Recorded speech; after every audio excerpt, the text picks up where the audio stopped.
Turn me up in the headphones. Trey, where's the snare? There's no headphones or snare. Where's the snare, Walk? I can't hear the snare in my headphones. Can you hear? I actually can barely hear myself relative to usual. Welcome back to Thrown from the One. Do you want to do Grady intro? Hey, this is the Grady cast. Talking about Grady stuff. Still haven't heard from Grady, but I assume he's living In I don't know. the D.C. area. I thought he was in Texas. That was a while ago. He didn't go back to Texas? No. Oh. Um. Goodbye, Grady. Yeah. Welcome to episode 30 of Thrown from the One. 3 decades of throwing from the one. 3 units of 10 shows of Thrown from the One. And actually, I'm going to get on Shout Engine right now, and just about a year. This might be the anniversary episode, actually, now that I think about it. I think the Super Bowl was on the 1st last year, so I don't think quite.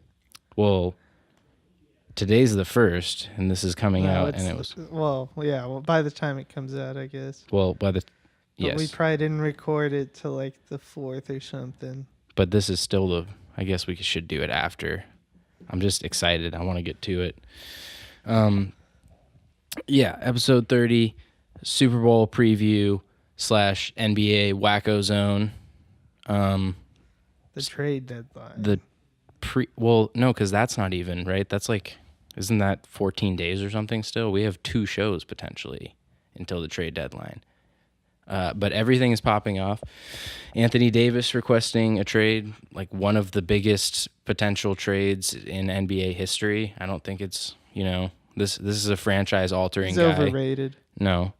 He's an injury concern, but he's definitely not overrated. Kristaps Porzingis traded today out of literally nowhere, as far as we knew. Probably not out of nowhere. As we sit here on the 31st of January, ahead of Super Bowl Sunday. Yeah, we're going to do NBA in the first half here. We've got mostly trade stuff, and then Super Bowl finishing up with picks, and hopefully it's not super long. We're going to try and run through stuff without too much rambling. Anthony Davis to the Lakers, Kristaps to the Mavericks, Patriots by 5. Thank you. That was the outro song. No, I want to start on the Celtics update as we do. Well, I guess as we have been doing the last few weeks. It's the same, Jeremy. They're still right there. With no Victor Oladipo, they're still going to be probably the 4 seed.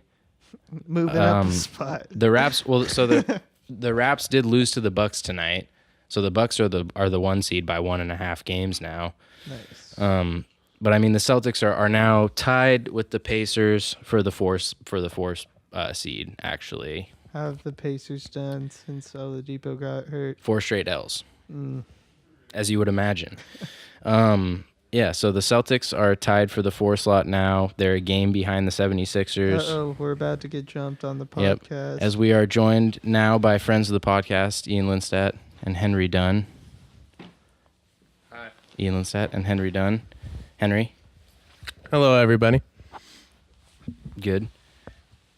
Hi, pleasure to be here. And Rachel, what's your last name? This is Rachel Millette speaking. Rachel Millette, a daughter of New England, of Massachusetts Bay. Indeed, Massachusetts blood born. Mm-hmm. So we've got a lot of good Patriots spirit in here today.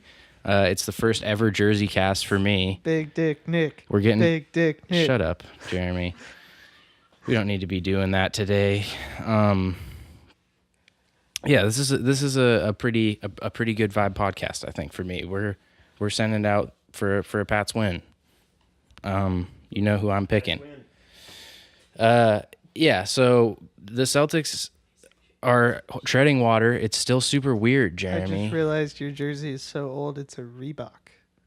Yeah, dude, it's also a factory reject. I don't know why, but I think the You realize after all these years it spells Barty on the back? No, I don't. That's not it. But Barty! it's like I can't find anything, but I got it in a gas station for straight $5. Deals. Yeah, which is why it's quite too large. Counterfeit as fuck. In Portland, strangely. Counterfeit AF, dude. Anyway, dude, this is Goodell what I'm wouldn't saying. approve. This is what I'm saying Goodell about would be 2-hour podcasts, disappointed. man. The main Celtics thing I want to talk about is Gordon Hayward is a problem, dude. I mean, Kyrie is still weird and not the leader that we thought he was going to be and seemed like he was going to Braun be. lover. So I don't know if he's a Braun lover. He's reconciling with Braun, but did you see that everything the rejoining LeBron reports did end up pretty much getting shot down like right away? What do you mean shot down? Like 4 or 5 different people reported from probably the same sources that idea was a joke, which I mean, it's from Kyrie's camp probably that's getting, responded to. But at the same time, it's like, if you look into it right now, the vast majority of the coverage, which NBA stuff is all, the rumor mill and what they hear from in the locker room guys. Bombs. Yeah, so I don't know what Woj is saying about it, but I trust everyone else pretty much equally in that league. And most people are saying that that's just a, flash in the pan rumor. I only listen to Brian Windhorst, dude. If it doesn't come from the mouth of Brian, I don't want to hear it. What's the windbag have to say about Anthony Davis? I don't know. So you don't know anything Probably about some Anthony really Davis? pro LeBron stuff. Well, so he might actually be right on this one then, because Anthony Davis to the Lakers seems like all but done, does it not? Oh, I think it's a toss-up still. I would not be surprised if it doesn't get done until the offseason. Well, I don't know. I think if it goes to the offseason, then things get more interesting because a lot of teams can start moving stuff around to make better offers. Exactly. And I really think they want to spite him. The Pelicans? Yeah. Well, but how are they gonna the thing is, all the teams that have the most attractive offers right now are also good situations for him. Like, what are they gonna do? Spite him by taking like one mid round first from even Sacramento? Another attractive situation. He specifically wants to go to LA.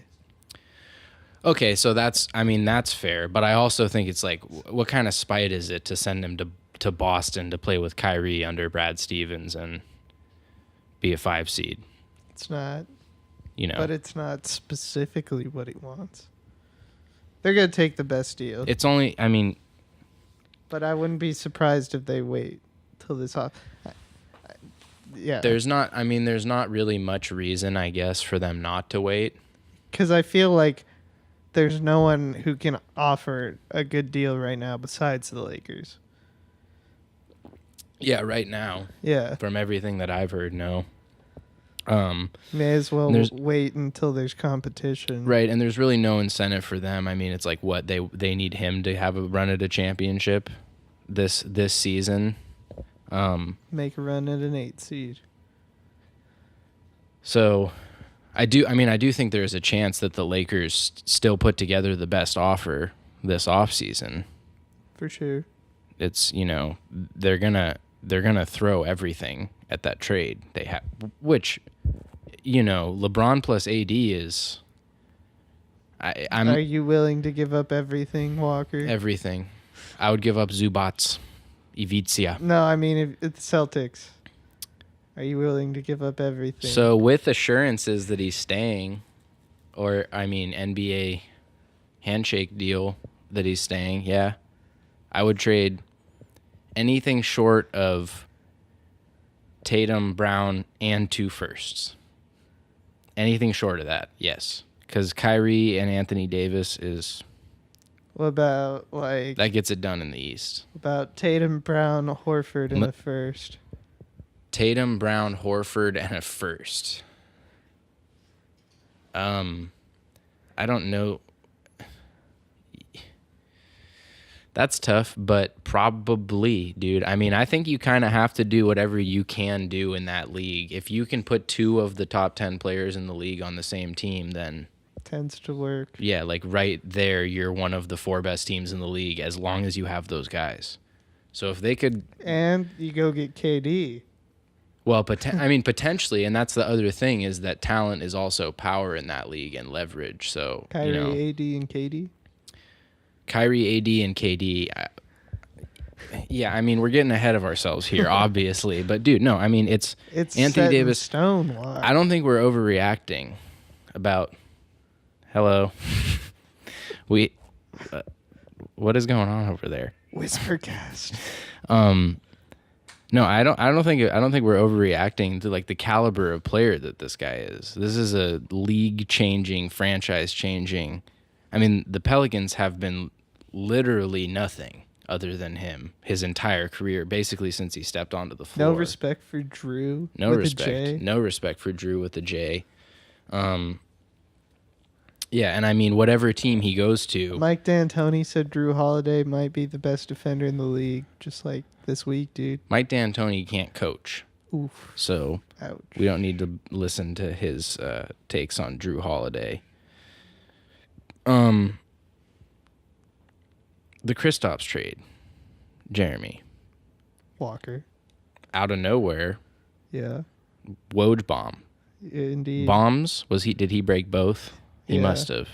At like 12 and 12:20. Yeah, so like I checked my phone, like got out of class, checked my phone, saw that Anthony Davis had demanded a trade, drove home, checked my phone, saw that Anthony Davis had been traded. You mean Kristaps? Kristaps, I'm sorry, dude. Anthony Davis on the brain. But yeah, no, KP, which I mean, again, I think it's naive to think that that was a 30-minute process, you know. All right. Like, and he walks into the office, trade me. Hello? Yes, we'd like to trade you, Kristaps Porzingis, and then, you know, but I mean, To be fair, if someone called me and was like, "We'd like to trade you Kristaps," I'd be like, "Yes." what do you want? Yeah. Well, so they kind of did. I mean, it is kind of a what do you want type of deal that they ended up throwing at him. Which at first I had the same leaning as you, that immediately just, the Mavericks won this trade because it's, you know, the NBA best player, Doncic and Kristaps is a Eurostar duo for the ages. I mean, that's theoretically going to be extremely fun to watch for a long time, assuming they can, you know, keep Kristaps in 2 years. But And his leg intact. yeah, well, yeah, and I mean that's my number one concern with Davis too. That's always the concern with 7-footers is, you know, joint health. They're too tall to have regular people knees. It doesn't work for Yep. too long, dude. It's like Just ask Greg Oden. yeah, well, yeah, he's a great example, but he also was born with like when he was born, his knees were like 30 or 40 years old, I think. He just had like pre-wear on all the cartilage. Yeah, so Kristaps is traded along with Courtney Lee and Tim Hardaway Jr., who's I think a throw-in piece. I think both of those guys are effectively throw-ins. They don't matter. Like when you're trading Wesley Matthews for Courtney Lee and Tim Hardaway Jr., that's all the guys that you pick in round 15 on 2K because you know their name and you don't know anybody else's name, right? So that part of it I don't think matters. The thing is, I mean, basically, it's obviously Kristaps for Dennis Smith Jr., Wesley Matthews, DeAndre Jordan, and 2 firsts, basically. Which, again, I had the same reaction as you, that Wesley Matthews and DeAndre Jordan are throw-in pieces. So basically, you trade Dennis Smith Jr. for Kristaps. I like Dennis Smith Jr. a lot. That's not a good deal. The 2 firsts tilt it, I think, and I start going, okay, I would trade a disgruntled, you know, guy with balky knees for 2 firsts, you know, 1 potential future star and a couple throwaway players. And then I read today, well, I guess this all happened today, I read before the podcast that both Matthews and Jordan are expiring contracts to the tune of $40 million in cap space this offseason. And it's like, they won the trade. They traded their best should player. Sign KD. Well, and that's the thing, Jeremy. They're in New York. Like, you're the New York Knicks with whatever they can manage. $60 million in cap Kyrie, space. KD.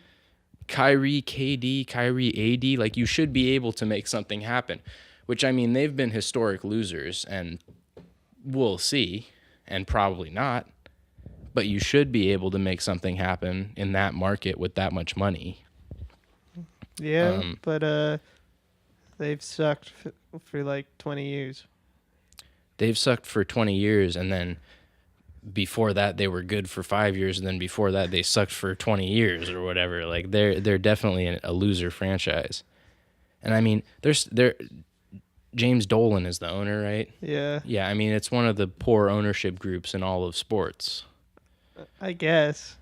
From what I get, he's willing to put his money behind the team. I mean, money behind the team, but he's, in New York, it's like it's impossible not to make money off of that team. So I'm not. Did you hear that the Browns owner said they wouldn't have bought the team if they knew it was this hard? Did you read that whole No. Browns article that came out like a week ago? No, this is news to me. You didn't hear about this article even? No, dude.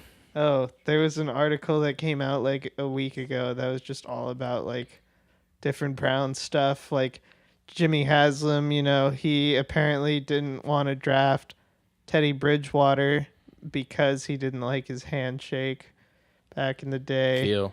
And I don't trust like that. like they So- apparently like him and John Dorsey sat down at Marvin Lewis's desk to fire him after the Steelers game, and they told him he was fired, and he asked why, and they said because the team quit on you, and he told him to get the fuck out of his office and that he wasn't leaving. The owner of $1 billion franchise, or like whatever the Browns are worth. That's awesome. And then he left. Yeah. Because security or whatever. Yes. No, I mean, but also breaking news, the Browns are dysfunctional. Not anymore, Walk. No, I mean, the Browns are still dysfunctional. They The just Browns are going to win the North next year. they've finally accumulated enough talent drafting in the top 5 for 3 straight decades to field a team. 10-6 AFC North champs.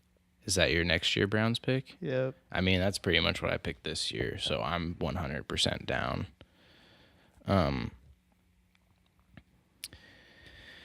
Yeah. So I think we should just get straight into Super Bowl stuff, Jeremy. Okie dokie. Cruising along here. Boop-a-doo, boop-a-boop-a-boop.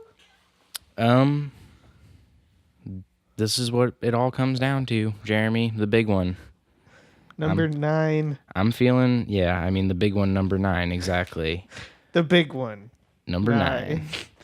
I'm feeling pretty good about it.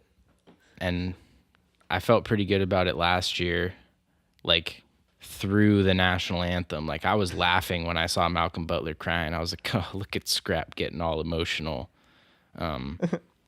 And then you found out it was because he wasn't playing. Well, no, and I was already like super mad by then because it was already clear. Oh no, they're not just going to stop Nick Foles because he's a backup quarterback and he's going to go whatever 75% on third down all day or whatever it was. 19.34% chance. What? I know, dude. Thanks, AWS. This podcast brought to you by Amazon Web Services and Jeff Bezos. Shout out Jeff Bezos. Shout out Jeff Bezos. He needs it. Also He sponsor our just podcast lost like at Amazon $70 Official. billion in net worth in the course of a month. Yeah, where you're. Buy football and it gives you a kickback. Yeah, if you buy these weird ass scuttlebutt wine light dark beers. Yeah, this podcast brought to you by Scuttlebutt Brewing, authors of this weird 777 Belgian ale. It's weird. Tastes like oats, kind of whiny. Tastes like a dark beer, looks like Blue Moon, and it's 9% alcohol. So, why'd you guys do that? But I digress. Thanks for the sponsorship. Also, yeah, thanks, Scuttlebutt, for all the money that you've been giving us for our podcast. Yeah, Super Bowl. I'm not particularly nervous, Jeremy. It feels like It's because it's only Thursday, Walk. I know, and I wasn't really nervous for the Kansas City game until like a couple hours prior to kickoff, and then by like by kickoff, I was starting to fall apart. So, I mean, this Sunday is going to be quite a chore, obviously. I don't know where I'm watching the game yet, or like what the plan is. Come watch it with us, dude. Hang No. out with Sean. I would like to see friend of the podcast, Sean McCanna, but Sean was on like the second episode. Back when we used the old crappy mic system.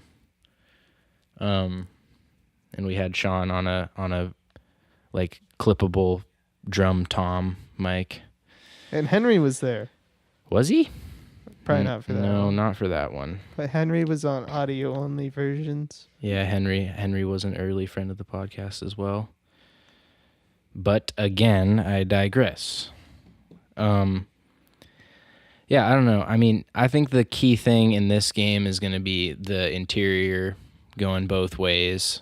I mean, it's like the strength of the strength of both teams' offense from a personnel standpoint is their line at this point. I mean, you could argue the receivers or skill position guys for the Rams, but I honestly think that it's like McVay makes those guys work. They're just fast and they can catch, and Goff can make one read per play, mind you. Sometimes two. Sometimes two reads. Well, yes, run or pass. High option. and low.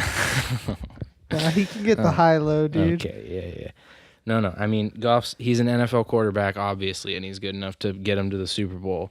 And I mean, it is like, that is one thing that makes me nervous, is that they have only lost to wieners in terms of quarterbacks in the Super Bowl. I mean, Eli and Nick Foles. So this is like... And Mark Sanchez and Joe Flacco before that. Well, okay, in the playoffs, yeah, but that's... Those games, yeah, I mean, okay, yes, they lose to bad quarterbacks. That is fair. They lose to bad quarterbacks is the point. Or they have lost to bad quarterbacks. I mean, they've also beat up on bad quarterbacks. Like the majority of the time, we don't even remember the games because they go by the way, because bad quarterbacks go by the way. But the majority of time when they play a bad quarterback and coach, playoffs or not, they take care of business. This is not a bad quarterback and coach, though. It's not a bad quarterback. Again, you know, I'm not trying to dump on Jared Goff. I just don't think he's good enough. And I honestly think I think he can be good enough. Well, you mean he can be good enough in this game or in his career? Or both? I think Jared Goff could win a few Super Bowls. Wow. Couple Super Bowls. Couple. And his best chances are the next 2 years. I mean, yeah, he could, but I mean, Drew Brees has one. He could. Nick Foles could win. It's not all one. skill. Yeah. Yeah, but I'm not. No, but by that measure, then Joe Flacco is good enough, and Eli is good enough. Not anymore, but Eli was good enough. When Eli was never really good enough. He's the worst great quarterback ever. Eli? Yeah.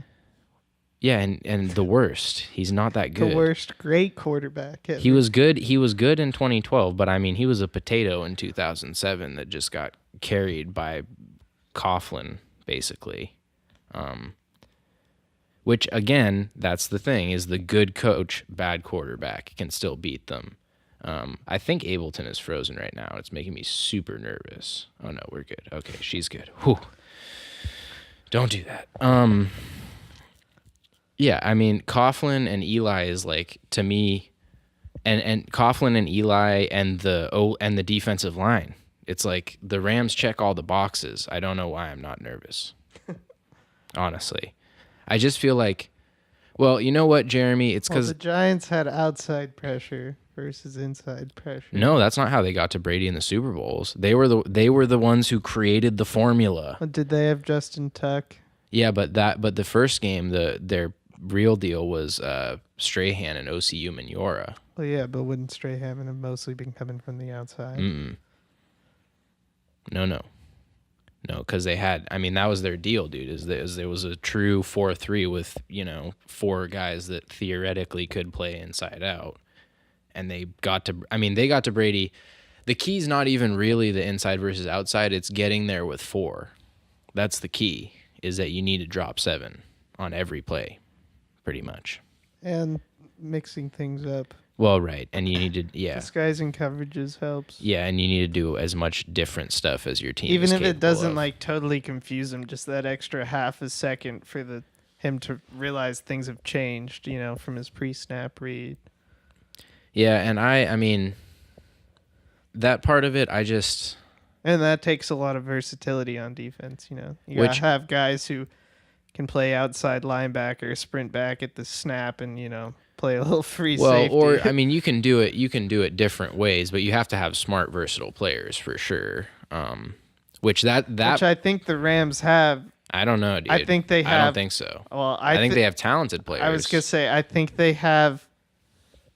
Maybe offensively. I think the Rams starting 11 is as good as any. They just have no one behind anyone. See, I mean, maybe, but I just look at it and I say, like, their defensive line is solid. I don't think they're going to be able to play most of their linebackers in this game. I mean, I look at it and I don't see their good guy is just go for it, dude. It's an audio. I mean, it's still a podcast at the end of the day. Like, we were rocking the succulent cam as our number one cam. Adios, friends of the podcast.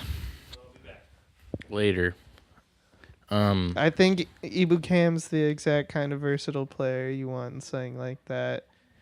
I mean, I just don't. I look at it as they can't play him as an end, and rushing him is. I don't know. I just think they're making a mistake if they try and get. Which I mean, you do again. You have to mix it up.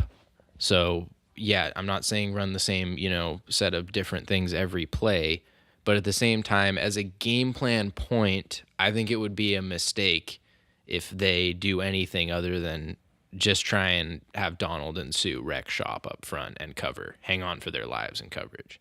Because I mean, it's gonna be the Super Bowl. Brady's gonna throw it, 50 times. They're gonna throw it to James White. You're not gonna be able to cover him. I don't every know time. if they're going to throw it 50 times. Well, if they don't, then it's because the game's already over. Well, Because if the run's not is working, there nothing for dominating time of play and saying well, no, but I'm we saying own the I think line of if they can, scrimmage? I really just think if they own the line of scrimmage, then that might be game. I mean, it might just be a true shootout, but I just don't trust Goff. I mean, at the end of the day, I guess that's a big part of what I'm coming back to. I just can't see him being ready. Which, I mean, he wasn't ready in New Orleans and they came back, but I just cannot see him being ready for this game with the way, and I mean, it's partly my bias because I don't like the player, but like the way I see him as a player, this is exactly the kind of game where I see him getting way too hyped. He's out there warming up 3 hours before the game, and then it's a 6-hour process throughout the whole day. Like, it's not a normal day. Yeah. And I can't, Well, actually, I don't think Jared Goff is, Peyton Manning behind the line of scrimmage either, but I do think he's a chill guy.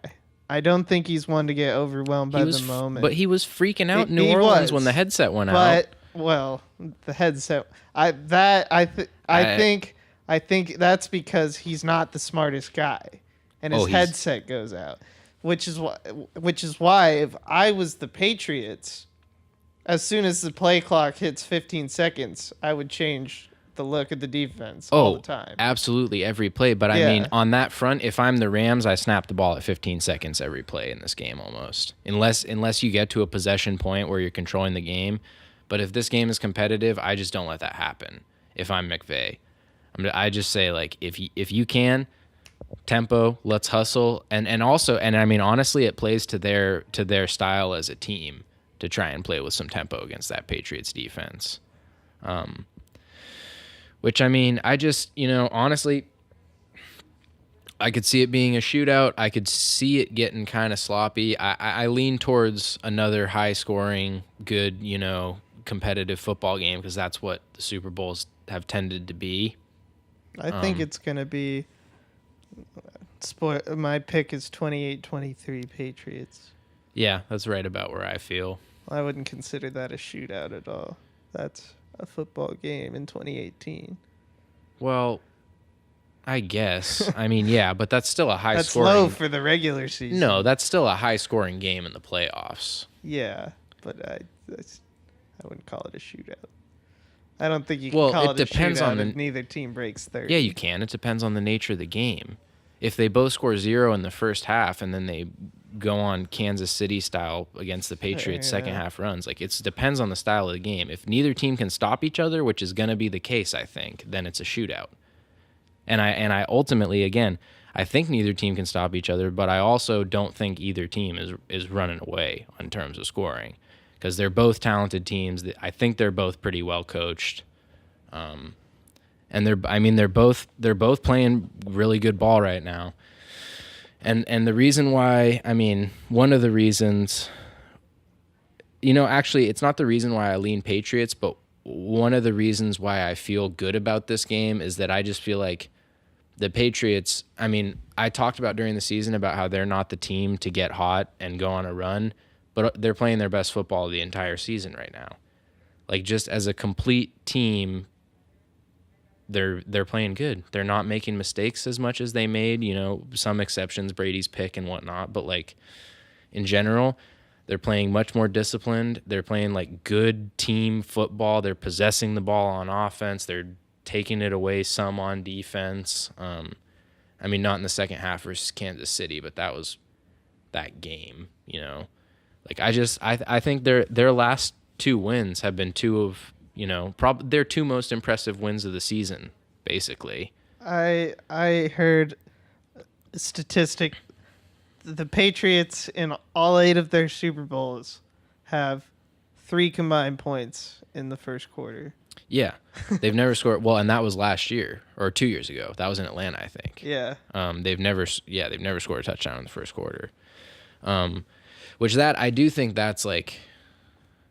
That is my ultimate hope, is that the Patriots race out in this one, and I think if they do, then the thing is, if you take the ability to run as part of their offensive flow away from the Rams, and that I just think that's a pretty big wrench in their entire thing. And if you make Jared Goff throw it 35 times to beat you, then I think you've won the game. Because I think he's going to throw the ball 35 times. I don't know, dude. He might, but I think the Patriots are going to win the game. I don't think he's good enough. I just don't think he's good enough, and I don't know. He doesn't have to be Walk. No, I think he does. McVay's play calls just have to be good enough. To some extent. That's what it's always been. Well, yeah, but to some extent, but then I think that's going to, I think they won't be. I think that's going to be a limiting factor. I don't think you can win a Super Bowl with a college offense against Bill Belichick. Well, that's what I hope. I don't think Sean McVay's offense is a college It's offense. a really good college offense. No, dude, it's a college offense. That's how you make a college offense. The quarterback isn't a decision maker. It's totally a college offense. Well, it is, I guess, in that sense, and there's few reads. And it's mostly built based off on one motion. set. Yeah, and they run one personnel group, and it's entirely based on motion. Fair enough. And it's basically a college offense. Again, it's a really good college offense. I'm just saying, I can't see if they get to the point where they can rattle Goff. I don't know. I think it can get. You say he's a chill guy, but I can see it getting ugly for him. Well, the one thing I also think is, it's really hard to know what a coach is going to be like in the Super Bowl when they haven't been there before.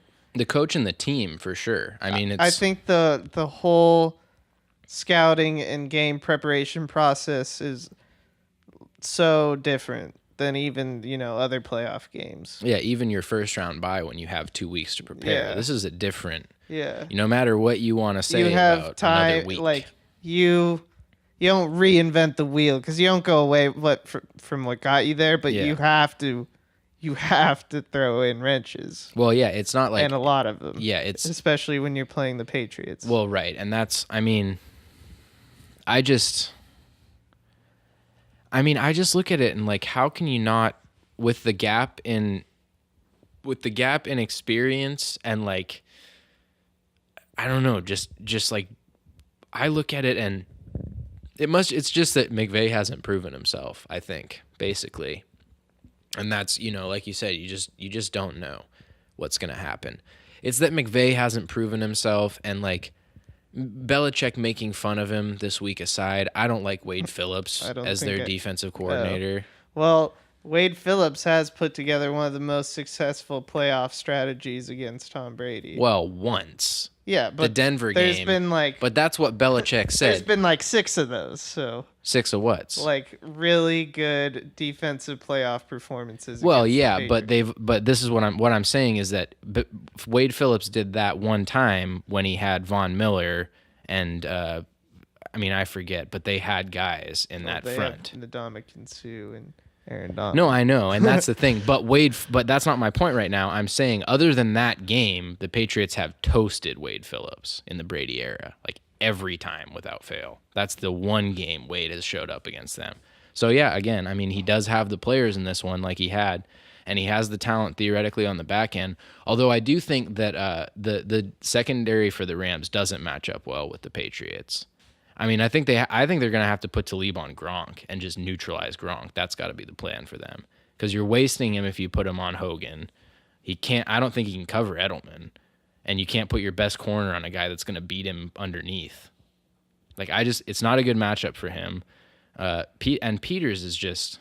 I'd put Peters on Edelman. I would put Peters on Edelman too, but then it's like, what happens when they run these plays where there's like a pick and 2 double moves, and then Edelman, Like the Patriots have had 2 or 3 plays this year where Brady, I wouldn't be surprised. I know he had a long ball to Hogan, in the late regular season. I don't remember which game it was, but it was the most open that any receiver had. Like there was no one within 20 yards of Chris Hogan, that right? play. Right? Yeah. So they've had like 2 or 3 of those this year where they draw up a play and you're like, oh my God, Brady has all day after this little action, and then he just hits somebody who has no one within 20 yards of him, and they run 50 yards, and you watch the replay, and you're like, oh, they literally just identified this is what this defense is going to do, and we're going to have a guy wide open. Marcus Peters is he's that built in to the Rams defense. It's just run a play to confuse Marcus Peters, and you might score a touchdown. Well, but yeah. You might throw a pick. I was going to say. Potentially. But he only has to get one, yeah. Yeah. But again, in the Super Bowl, he also only has to bite on one, and a 75-yard reception for Jules could, break the game. On the other side, if J.C. Jackson grabs the back of Brandon Cook's jersey on a, 80-yard ball that Goff throws 3 yards out of bounds and they get the PI, which that I'm terrified of. Absolutely. Do you realize that Brandon Cooks has drawn 800 yards of PI in the last 2 years? He literally has 50% as much pass interference yards as receiving yards. That makes sense. Totally makes sense because he's so soft, dude. Well, that makes sense. Yeah. But that's not what you were going to say, but. No, it isn't. What were you going to say? I was going to say he's good off those first couple steps once the ball's in the air. Yeah. Well, he's a crazy burner. The guy is so fast. He's not Tyreek Hill, but he's the next best thing probably. Deshaun Jackson. Maybe, but this is what I'm saying. He's one of the, handful of fastest guys in a league of the best athletes that we know in the world on some level, arguably, obviously. But anyway, it does make sense, but he's his speed is a big concern for me because of the Patriots. Hill in both Kansas City games, it's just you feel like they're doing a good job containing him, and then even if Gilmore is the one covering him, there's a huge play that changes the game. You have to be thrilled with how well they played Tyreek Hill last week. Well, no, I am, but they still had the one big long play. Yeah, Tyreek Hill is going to get the one big long play. No, but I also feel like 15 out of 16 games a year. I think he had 2. No, he had 2 in that game though. I think I remember him having literally 1 reception.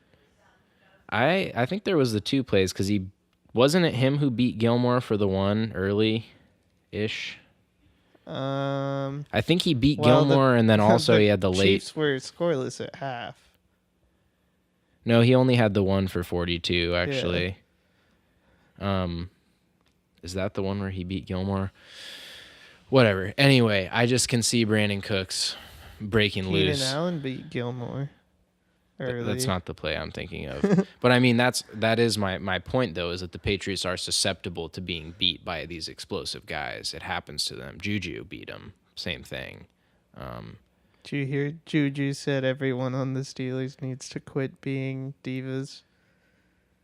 Thanks, Juju. Good call, dude. From Juju Smith-Schuster. Yeah, like he walks in with his English bulldogs underneath their arm on Snapchat. Hey, Coach Tomlin, you need to quit being a diva. Blueface, right, Frenchie? baby. Blueface, baby. Oh. That's hilarious, though. And they won't, because they're a diva team And they're gonna Divas. extend Big Ben. sick. Did you see Jason Garrett isn't getting Yeah, an I was gonna extension? say on a non-Super Bowl NFL news, the clapper. Well, so it's weird though, Jeremy. What are you gonna do? You're gonna make your coach have his free Contract agency? year. Yeah, like Yeah. your coach is in a contract year. That's the most Jerry Jones thing ever. If any You coach, gotta earn it. if any Jason. coach in the NFL deserves to be in a contract here, it's Jason. It Garrett, is though. actually absolutely, and you It know, was like, because it's like, it hasn't been good enough, and you made it to the divisional round this year, which like still isn't really good enough big Yeah. picture, Yeah. but like it's hard to fire someone after they've made the divisional round. yeah, no, you know what? Actually, I do like it now that you mention it, and I think about it. Like, it does make sense. It is fitting. There's no reason he should ever be on a 2-year deal until he proves anything. I mean, that's what Marvin Lewis should have been in contract years for like the last 6 years of his career. The Bengals might have actually competed on a week-to-week basis. No? Nah, don't matter. They're still in Cincinnati, I guess, with Andy Dalton. All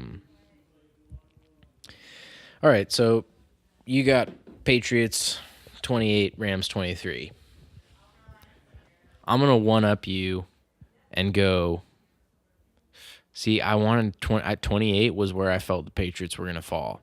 So, okay, I'm going to go 28-17 Pats, double digits. That would be I'd be surprised if they held the Rams to teens. Me too. I just want to one-up you, and I feel like the Pats are going to score 28. I was gonna say, okay, you know what? Maybe 31-23. 31-21. No. 31-24. What did you pick? No, that's the 28-23. No, None of that feels 28-23 good, is dude. a 5-point gap. Yeah. 31-34 or 24 is a touchdown. Oh, you're right. You're right. Okay, we'll go 31-24 Pats. 31-24 Pats. I'll write them down.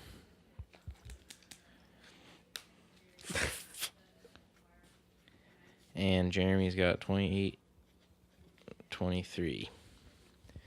So unanimously picking the Pats, Jeremy. We are. I think they're a team of destiny, dude. Aren't we 4-4 through the playoffs? That sounds right.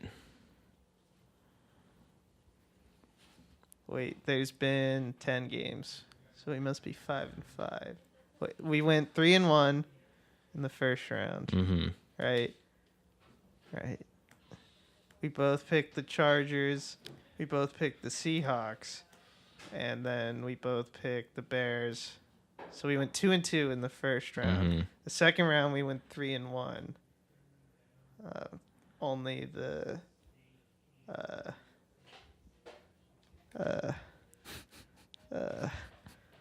I don't remember. I'm pretty It sure we was- went 3-1, and then we were wrong on both. Well, we last picked the week. Seahawks.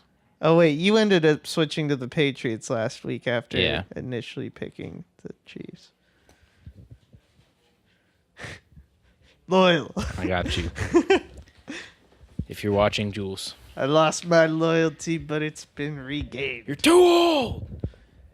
Dude, my Patriots hype. The last couple weeks and all of the Pats porn that's been out there. I'm just like That's what happens when it's the Super Bowl time. dude. I know, dude. No, but this is okay. So this part feels different from last year because I wasn't nervous last year, but I also wasn't hyped. Like it just felt like a normal game to me.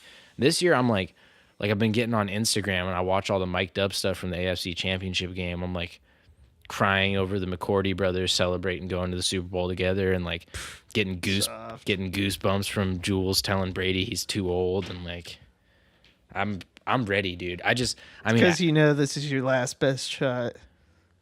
part of it, no, for sure. But I mean, at the same time, it's like I've been saying that since the Atlanta game. So True. let's do it again, baby. Like, Well, why not? Yeah. You know? But after the Atlanta game, like it's like I mean, you're still thinking, all right, Tom Brady's almost 40, like he's gonna have to fall off. But there was no one else leaving. Well, I mean, yeah, but everyone was getting old already. And the Atlanta, I mean, well, really the Philly game, like last year was the final hurrah, it felt like, especially because last year we had all the tension. I mean, that's part of the difference in my feeling is that the team feels so much better. Like they feel united this year and focused. And last season, you know, you have Bill at the Timberwolves game. Tom versus Time is coming out the whole week of the Super Bowl.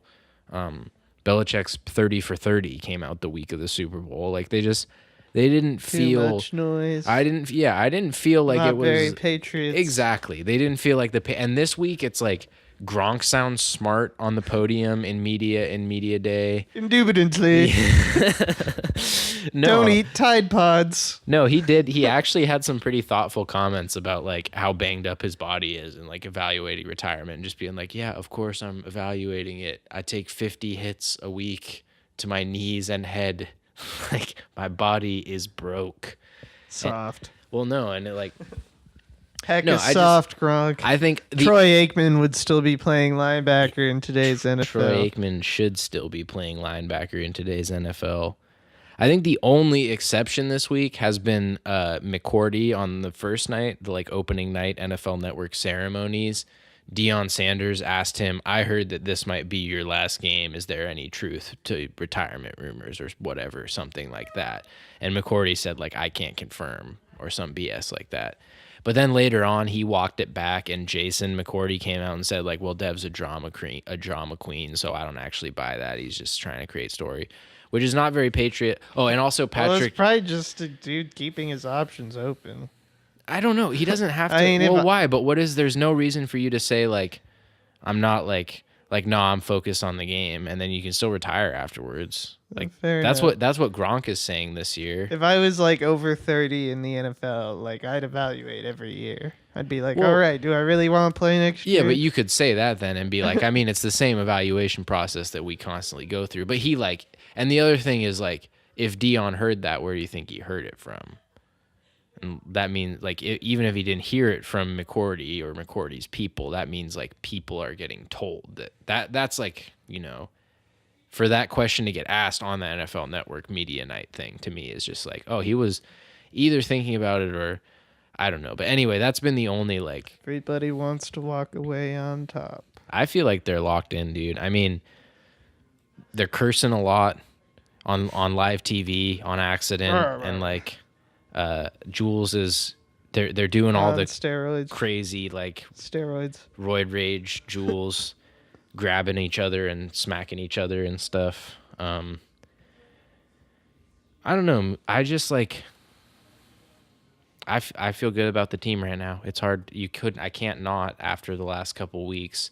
And I mean, the thing is, they beat the two teams that I thought were the best two teams going into the playoffs. They beat the team that I thought was sorta, but I mean, they beat the team that I thought was the best team in the Chiefs, and they beat the team that I thought was the most complete top to bottom team in the Chargers.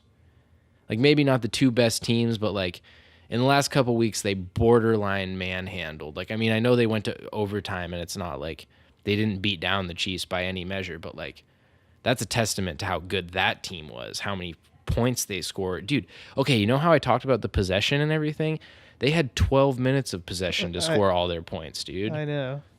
They had it was like 22 minutes of possession in the second half in both their Patriots games this year, and they scored like 70 points or whatever. Like straight up, I think it was like 55 points in 22 minutes of possession.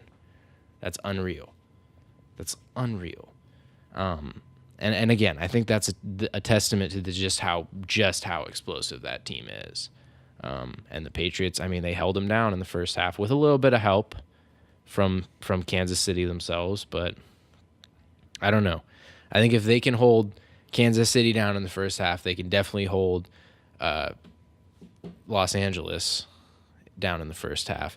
Can and will are different things. Yeah, no, they are. I mean, again, dude, it's, I'm biased, but I just like the Pats in this situation. I feel like they have to have learned from last year. I mean, Kyle Van Noy is saying on the radio that the team was humbled by last year, which for him to even be talking about last year's Super Bowl is like, obviously it meant a whole lot. I mean, and it's most of the same guys. It's like all these guys lost the Super Bowl last year, which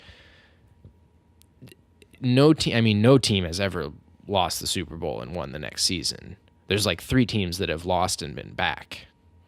So like they're all I mean, well, the Bills did that 3 times. Well, no, but it's like it's them, the Vikings, and I don't remember who else. But this is the 4th team to be back in the Super Bowl after losing the year before.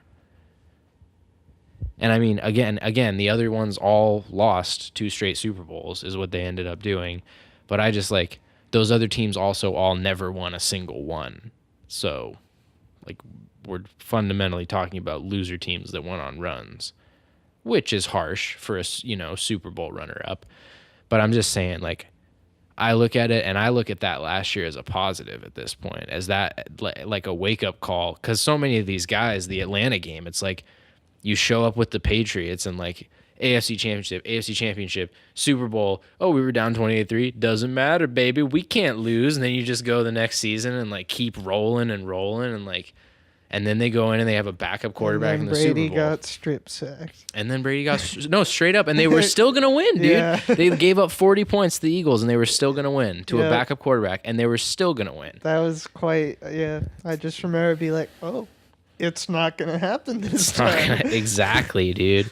Well, Weird. And for all those guys, it's like you just have to look at that and be like, it's not going to happen. It didn't happen that time. Now you have to make it happen this time. And you can't, don't let Nick Foles, don't let Jared Goff score 40 points on you. So Tom has to be, Keep Talib gonna snatch your chain.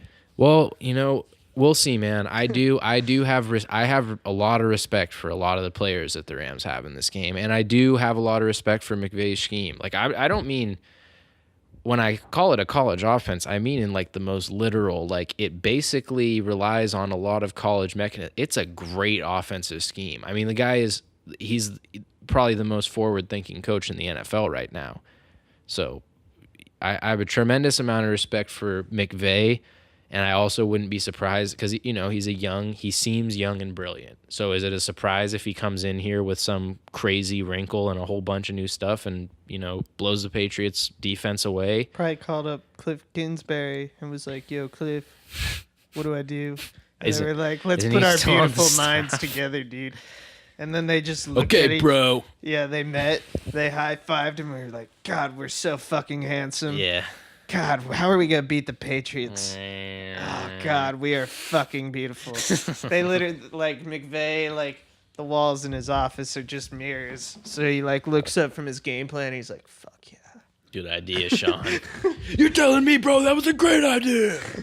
Yeah! Yeah, bro! No, I mean... I like McVay, dude. I don't know if I like him, but I like the offense, and I think it's going to be interesting. Again, I do think, keep coming back to it, I can't see the Patriots, you said you can't see the Rams going under 20. It's like, it's borderline impossible to me that the Patriots stay under 20 in this game. I mean, again, I think we're getting a competitive game, man. It's like, this is what the Super Bowls have been. The Carolina one, aside. That is the pants pooping exception. The bright side of the Patriots in the Super Bowl again is every single Patriots Super Bowl has been crazy. Yeah, without a doubt, for sure. Their Super Bowl games have all been all-time NFL films type games, for sure. And I mean, I just, it is honestly, man, it's like beyond everything, it's one of the greatest spectacles in sport. Like, this is just, it's impressive, man. It is one of the hardest things to do, to get to that game. Like, again, we talked earlier, if you put 3 of the 10 best players in the NBA on the same team, you will be there every year, and you're probably going to win as long as you have them. In the NFL, it's like, you got to hope guys' knees don't come apart on the inside all season. You got to hope guys don't get suspended for being crazy, because some of them are for not their fault reasons. I mean, it's just Not their fault reasons. some of them. I mean, some of them. Dude, like, what if Aaron Hernandez might have legitimately been, going CTE psychotic at the end. Yeah. It's possible. I don't know. I don't know of anyone. I'm just saying. It's a league where, like, trouble is a thing, injuries are a thing, just by the nature of the game. I mean, the bounce of the ball, and it's a 1-game series. Like, any team can get knocked out any week. Drew Brees and Aaron Rodgers can win 1 Super Bowl their entire careers over. Soft boys. Well, yeah, and I mean, I blame coaching at the end of the day. Welcome back, Brennan Podcast, Henry Dunn. Pleasure to be here. How was the Red Room? It's good. It was good. We were just chilling. What's your Super Bowl pick? I want the Rams to win. But That's not a pick. Score. Who do you think The and score. what it score? Yeah. I'm guessing 27-20. Rams. Rams, yeah. Oh, okay. I'm writing Hen's pick down too. What do you have to work Sunday, Hen? Yeah, but I'll be working in the evening, so what time does the game start? 3:30. I'll catch probably, as much as I can. Henry's gonna get to watch like the first half. And then you're gonna of go the- to work for literally no one, because no one will be there. Yeah. Wait, you start work I'll at be 6? listening, though. I'll actually, I'm surprised. Well, I guess the Seahawks were in the Super Bowl, but I remember when I worked at Taco Time, we actually didn't open the Super Bowl day. They're no one's gonna be here. Why would we open? But it was the Seahawks. That was the were playing, Seahawks. so. Yeah. Our first episode was February 26th, so we're not even close, dude. I got way too excited. And Sean was on the second episode. Sean's coming Sunday. Did you hear that? No. He said he was. And Henry was on the 6th Where you episode. watching your place? Well, that's my plan. Yeah. Not Walker though, because he's lame. He's like, I have to be Patriots and stuff, and I have to wake up and stress out and drink coffee. I'm gonna stress out and drink coffee, and then I'm gonna watch And I'm the gonna game. sit on the toilet until 3:30, and then the drink game more will coffee. come. Now watch the game. I don't know what I'm doing. I'm gonna watch the game with my dad, probably. Well, yeah, almost for sure. That's all I know. I don't have a dad. Everyone has a dad, Jeremy. Nope. All right, dude. I'm one of the first people that's actually 3 people. I have 3 parents. We actually cruised through that short topics list, Jeremy. I think it's time to wrap it up, dude. Nope, calm down. It's okay. No, calm down. It's okay. We're done. This was episode. This is actually kind of interesting. Bryce Harper and Manny Machado are both visiting with the Padres. So weird, dude. Baseball is so dumb. Really, the Padres, this is what we're going to do with the 2 biggest stars in free agency checks, ever. bro, don't matter. Exactly. That's what I'm saying. And they're literally going to make $500 million playing in San Diego where they don't matter ever and don't win anything ever, and they'll be happy.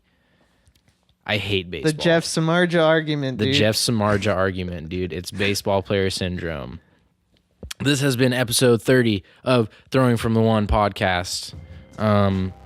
Join us next week for hopefully the Super Bowl celebration episode, Either that or Walker will be hanging. or the Walker finishes the TFT1 Bourbon Stash episode. no, in sorrow. It will be the Walker Memoriam cast.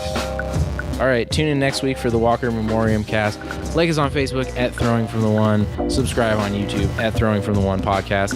Leave a comment Slip in on some Henry's stuff. DMs. If you want to slip in Henry's DMs at E36_white, no underscore. Just E36 At white. E36 Slip white in his on DMs. Instagram. Slide in Henry's DMs. Slide in our DMs. Seriously, We make a TFT1 Instagram you can do that for the memes / cute pics. for the memes. You don't even post memes. All right, it's party cast time. Thanks for joining us, guys.